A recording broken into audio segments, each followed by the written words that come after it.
नमस्कार मैत्रिणींनो, ओवी किचनमध्ये आपलं खूप खूप स्वागत आहे।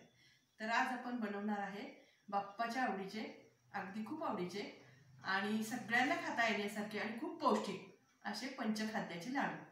तर ते प्रसादासाठी आपण वापरू शकतो, मुलांना खाऊ म्हणून तो वापरू शकतो, देऊ शकतो आपण, पोरांना आवडतातच ते। तर त्यामुळे ते आज आपण कसे करायचे, काय लागतं ते आता आपण बघूया। लागणारे ते आपण सगळं सामान काढून घेतलेलं आहे।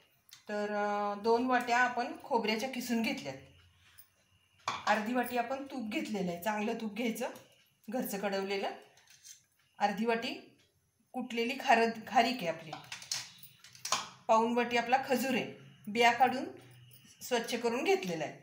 ही खडी साखर आपल्याला अख्खी मिळाली होती, पत्री खडी साखर मिळाली तर ती घ्यायची, पण नाही तर आपली अख्खी खडी साखर घेऊन ती जरा बारीक केली मी खलबत्त्याने। वेलदोड्याची पूड घ्यायची 1 चमचा, 2 चमचे खसखस घ्यायची, काजू घ्यायचे आपल्याला 7-8 काजू बारीक चिरून घेतलेत, बदाम बारीक चिरून घेतलेत, किशमिश घेतले, चारोळे घेतलेत आणि हा गुळ घेतला आपण। तुम्हाला आवडत असेल तर साखर घातली तरी चालते। तर आता पहिलं काय करायचं, आपल्याला हे खोबरं मंद गॅसवर भाजून घ्यायचं। त्याच्यासाठी आपण कढई ठेवली आहे गॅसवर। आता ती कढई गरम झालेली आहे, आपण त्याच्यात थोडंसं तूप घालूया।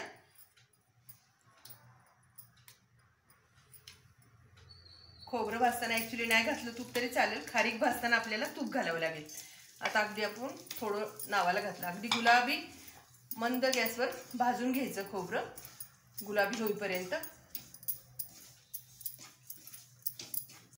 आता हे आपलं छान गुलाबी रंगावर आपण कडक असं भाजून घेतले। आता हे आपण गार करायला ठेवणार, तोपर्यंत आपण खसखस आणि बाकीचं खजूर आणि खसखस फक्त आपल्याला ह्याच्यात भाजून घ्यायचं आहे, त्यामुळे ते आपण भाजून घेणार।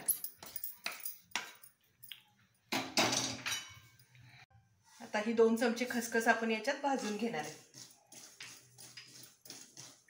खसखस अख्खी घातली तरी चालती, पूड केली तरी चालती, आपण अख्खीच घालणार आहे,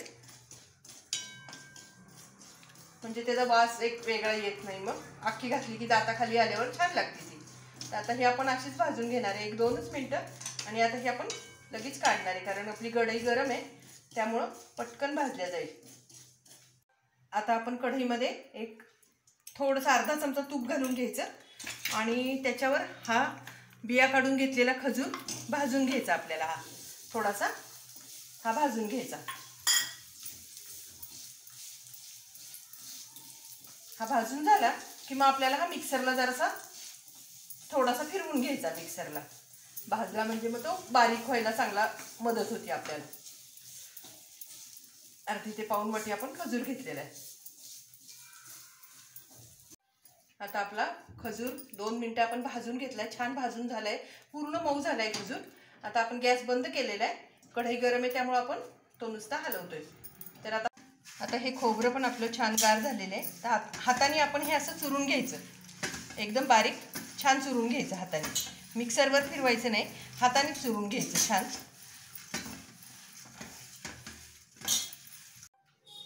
आता हे आपण खोबरं छान चुरून घेतले हाताने, एकदम बारीक, म्हणजे जास्त पण बारीक नाही, तेल निघेपर्यंत नाही केलं, आणि हाताने चुरलेले। आणि हे मिक्सरला आपण खजूर एकदम मऊ छान फिरवून घेतलेलं आहे, एकदम सुंदर झालेलं आहे। आता हे मिश्रण आपण सगळं याच्यात घालूया।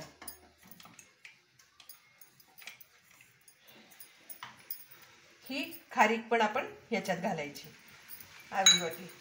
ही कत्री खडी साखर आहे, ही पण आपण ह्याच्यात घालायची।